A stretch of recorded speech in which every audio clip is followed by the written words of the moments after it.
Grief. This is grief for me.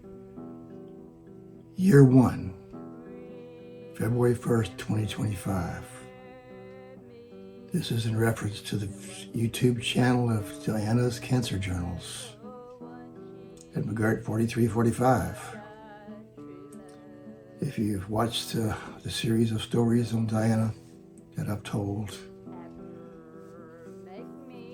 the story of her life day by day with cancer, with chemo, with radiation, with drugs, what she does and what she doesn't do. I just tried to tell her stories what I did. So on December 13th of 2023, Diana went to MD Anderson, see her oncologist. And her oncologist suggested that she not take chemo anymore, but she go on hospice. This was an oncologist at MD Anderson in Houston, Texas. So she agreed.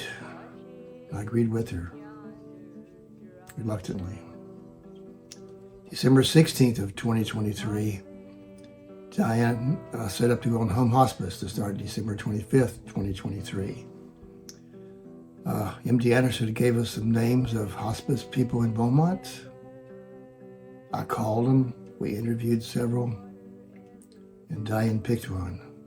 So we set them up that day, the 25th. Not the 25th, but the 16th. So Diana, my wife of 61 years almost, passed away February 1st, 2024 at 10:50 a.m. 1,248 days, 3 years, 5 months after starting breast cancer treatment. And then that's where I came in. I'm telling her story, which is part of my grief. I've gone to some grief meetings, I've read books, watched movies, YouTube channels, read articles, pamphlets that people send me. But my grief is not anybody else's grief. Yeah, we have overlaps, things. But I knew Diane was going to die for the last few years. So about the time of her death, I guess I went into a state of not knowing what was going on. Like in a fog. I knew it was coming. It came that day. I saw her dead. I said nothing. Later, somebody else said, it looks like she's gone. And then she was checked. Then things happened. The things that happened will show up in the journal or stories that I tell later. The individual stories, day by day. This is my story. I couldn't talk hardly the day she died, the hour she died. If I did talk, I don't have a clue what I said. I made it through her funeral. I was around people, but I didn't know they were there in my mind. I may have talked to them, had conversations. But I was in a state of limbo. My brain is kind of shut down, which I understand is part of the normal things. Part of the brain shuts down. I have pain. I have pain for the last year. I still live in the house. Her chest drawers, where her clothes are, have not been touched ever. 1 solid year. Her closet's almost totally intact. Her shoes are under the bed, by the bed where she left them. Shoes are at the front door for the outdoor use that she left them. Her books, by where she sat and laid, are all still there, unchanged, unused. I can't bear to do anything with her stuff. I'm told that's normal. Doesn't really sound normal to me, but it's my normal. I do believe in Jesus Christ. Diane believes in Jesus. She read the Bible every day. I don't read the Bible every day, but I believe in him. I pray multiple times a day, throughout the day. And if it wasn't for Jesus, I would probably be dead by now. The doctors kind of gave her 1.5 years to live. She lived for 3.5 years almost. The chemos, I think, helped. me have more time with her, and her have more time with me and her kids. If you looked at her during the chemos and what she went through, you would probably think she was healthy. She laughed, she smiled, but alone, she cried, she wept, she worried about death. But she didn't show that to anybody but me. That probably makes it harder, I don't know. Since she died, there's a cross in the yard of grass. And there's a story on the YouTube channel about it. It's not my cross, it's Jesus' cross. He made part of it and asked me to make the other part. If you watch the channel, you'll see it. The cross is still there today. The snow was on it, so it's a little brownish, but it's still there. I keep it up. When Jesus tells me to mow it down, I'll mow it down. But it's my life, my grief. It's a way of my grief, I guess, treating it. I didn't have shock or denial like they said I would. Do I have pain? Oh God, yeah, I have pain. Guilt? I have guilt that maybe I could have done more, and I didn't. I tried. Said I have anger, and I don't have any anger. I know she's with Jesus. She's out of pain. So Jesus healed her, in my mind, took her away to heaven, did away with her pain. She was ready to go. She was in pain for 3.5 years almost. Depression I do have. I've had it for a year now, probably more than a year. There is no upward turns for me. I've accepted it. I have hope that I'll get through this one day at a time. I've taken a trip to Ireland. I have taken a trip to Italy. The trip to Italy is with a church group, with the Catholic Church. And I think that helped me a lot. I helped people during that time. So by helping people that needed help on that trip, I probably got more out of that trip than anybody else. Because there were people that couldn't hardly walk, and it was a walking trip. And I helped them. I pushed wheelchairs. I helped them get up hills. I waited for them when everybody else was gone. So that's part of my healing, by giving back to God, to people in need. Today I took some people to Bush Airport from here that came to see a sick mother. From there I went to the Woodlands Mall, one of Diane's favorite places to go.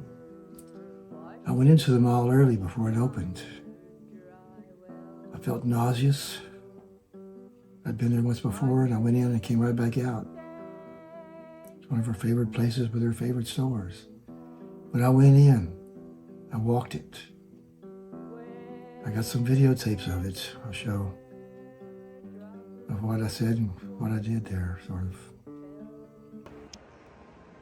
I'm at the Woodlands Mall, walking. It's one of Diane's favorite places to come and shop. Chico's. It's one of her favorite stores. And down beside Chico's is Soma's. She used to come to these stores all the time when she was healthy. And this Saturday will be 1 year since she died. February 1st, 2024, she died.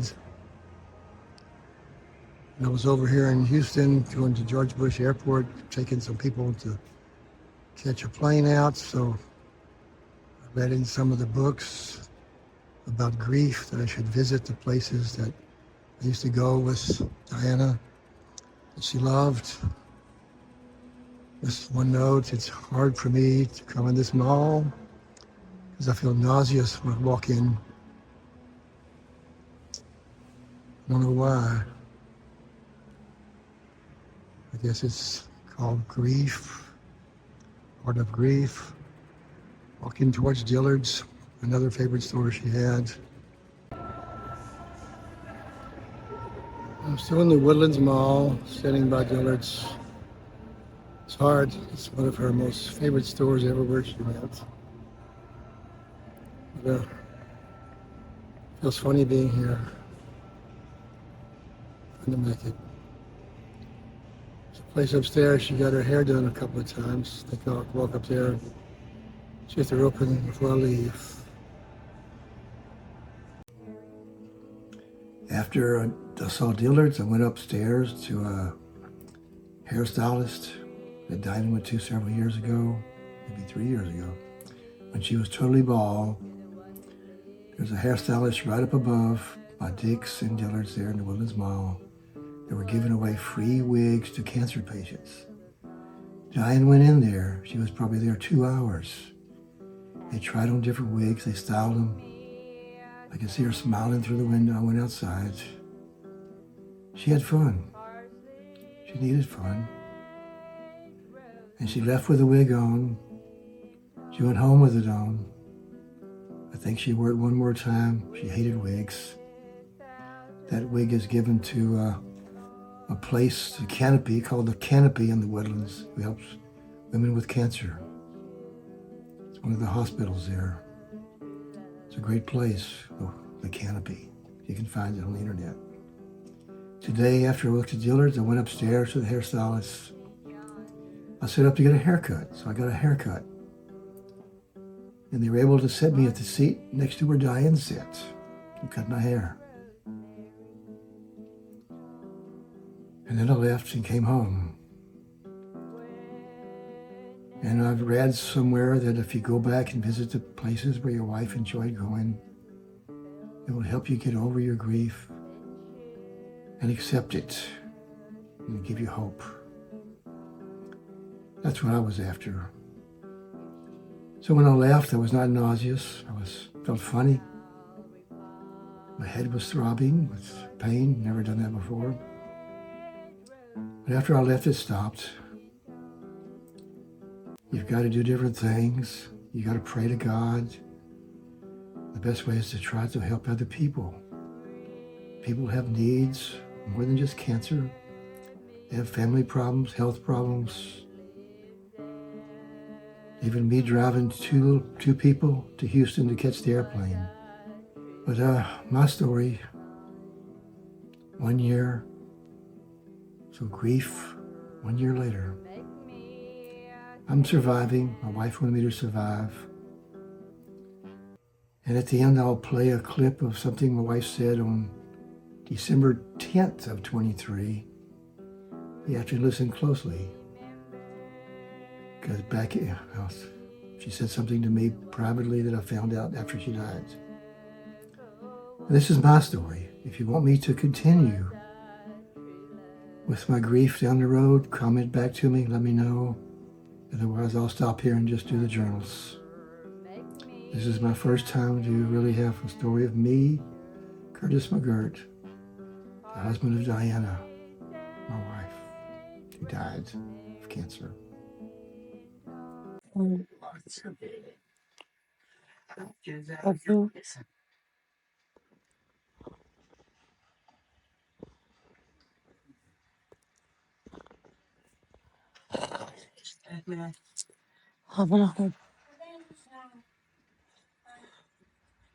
I'll pray for John. I will. And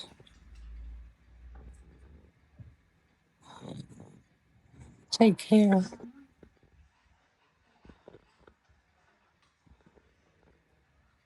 Life's not easy.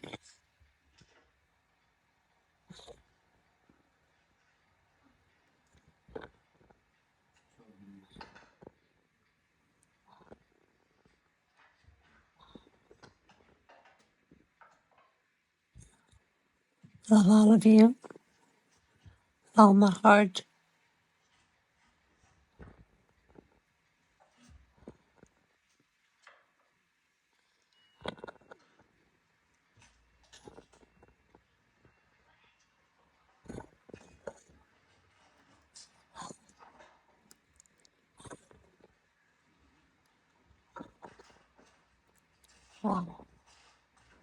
I'll try it another time.